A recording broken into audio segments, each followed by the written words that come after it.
Tēnā koutou, tēnā koutou, tēnā koutou katoa. Ngā mihi nui kia koutou katoa, nau mai, haere mai. Welcome to this video, which is one in a series which looks at our common history as state integrated schools. We've faced many challenges over the years, and the Integration Act of 1975 provided many mechanisms in support of our continued operation and providing the education which was the equivalent of state schools.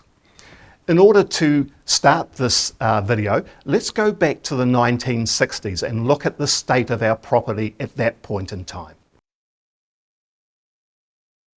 The state of the property of many Catholic schools prior to 1975 was parlous. It's fair to say that when a Catholic school's property portfolio was lined up with a state school, it didn't compare. And I think a number of more affluent Catholics didn't send their kids to the local Catholic school because of the state of the property. There was no money for maintenance, there was no money for grounds, so essentially it was up to the brothers and the sisters and the priests and some wonderful lay teachers to actually keep the whole thing running. Without the integration agreement, our schools would have imploded. We just simply would have had to close the system. I think maybe a dozen secondary schools would have survived, but without the property, both capital support, loan support and maintenance support, we just simply would have collapsed. If the Integration Act had not been passed, the state would have had to house and accommodate 10% of the school-age population. Now that, I'm sure, would have been kicked around the cabinet table just as a very pragmatic response to actually doing something.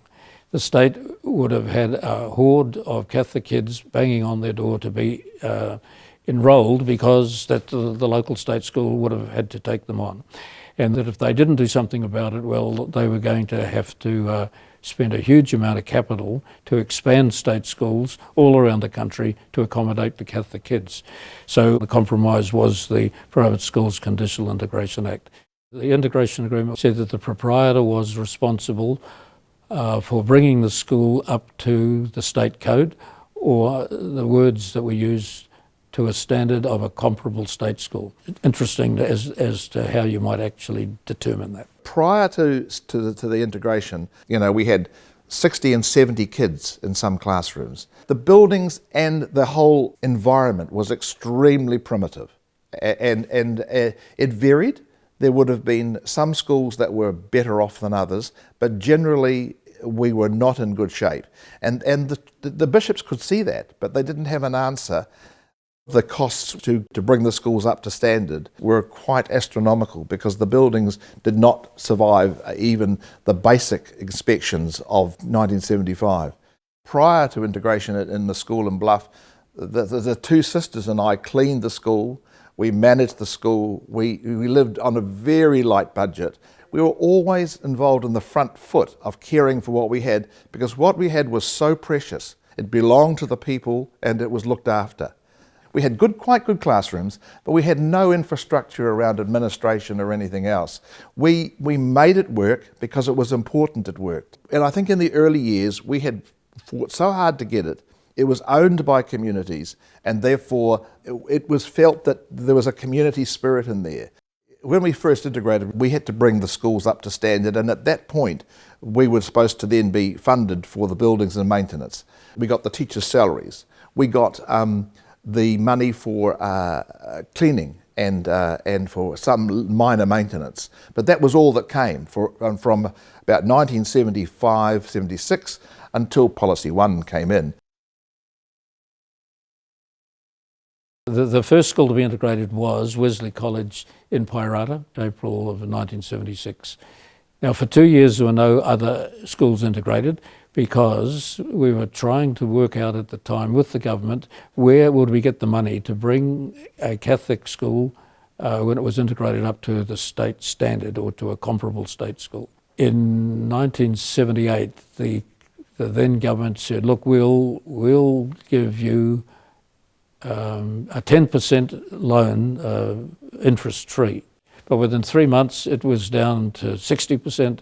And right at the end, after 2 years, they said, look, we know you've got no money to do any of this. What so we give you a suspensory loan? With the suspensory loan, we were able to get loans from the Crown for 25 years, and we didn't pay any interest, and we would have to pay a portion of the capital back if the school closed.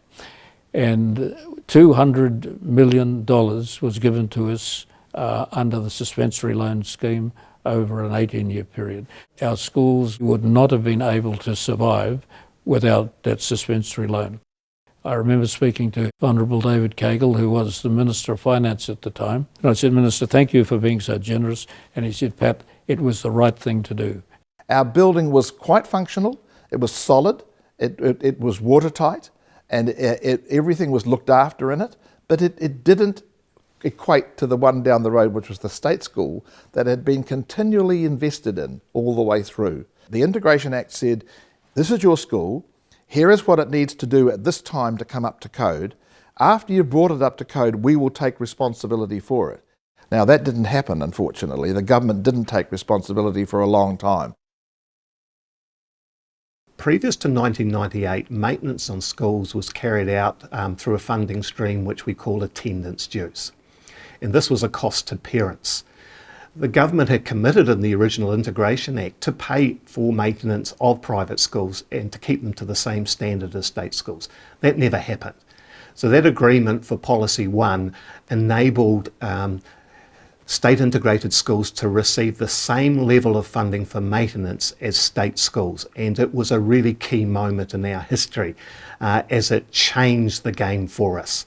We now got regular payments on an annual basis from the government to cover major maintenance, and so our schools were able to slowly be brought up to the state standard and to remain at that state standard over time. The Policy 1 decision, in my view, was the saviour of our integrated schools.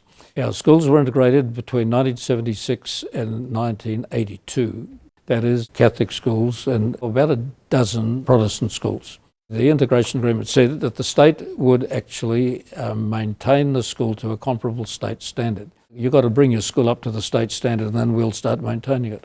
For 20 years that argument went round and round and round in circles, and it was pretty clear that our people in schools were getting very, very agitated that maintenance was simply not being done.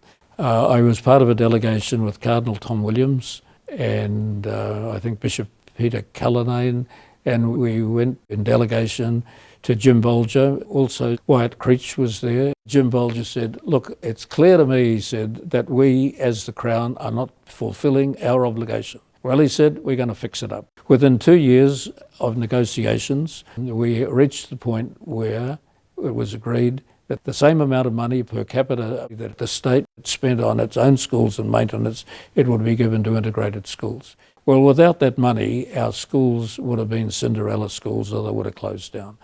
But anyway, within 2 years, we'd solved that. And that formula cannot be changed because it's part of the integration deed of agreement. It cannot be changed without the parties agreeing to the change. So I think that was a major, major breakthrough. When the ministry lowered the class numbers across the board and said, right, now it's 1 to 25, and that meant that some schools needed another 4 classrooms. Now, how were we going to produce that when we had no income and no money coming from the government to do that? Quantity funding was a really important decision for state integrated schools.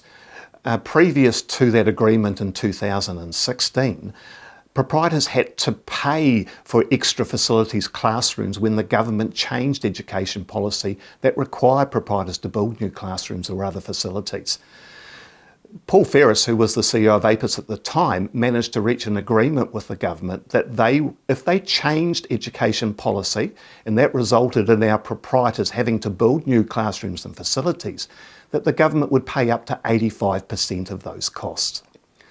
The other outcome of that negotiation was the government agreed to compensate proprietors for past injustices, if you like, where education policy has been changed and no compensation was given. And Paul was able to reach an agreement where the government provided our providers with some funds to compensate them for that. EPMP is the Essential Property Maintenance Program, and it was an important settlement mainly because it highlighted that the Minister needs to always treat state integrated schools as state schools. Certainly APIS, the Association of Proprietors of Integrated Schools, who represents all proprietors of all special character schools, challenged that exclusion, and 52.8 million was allocated to eligible proprietors across New Zealand. We also need to make sure that we've got good resources so that our parents are choosing a school for their young sons and daughters which is going to be at least equivalent to the same standard as a state school. It is not about being privileged. It is not about getting more than the state. It's about getting the same as a state school. And that is a really important moral imperative as we move forward. So property is a key part of delivery of education, and we need to maintain what we have won through hard battles, but also make sure that we're a good partner to the state.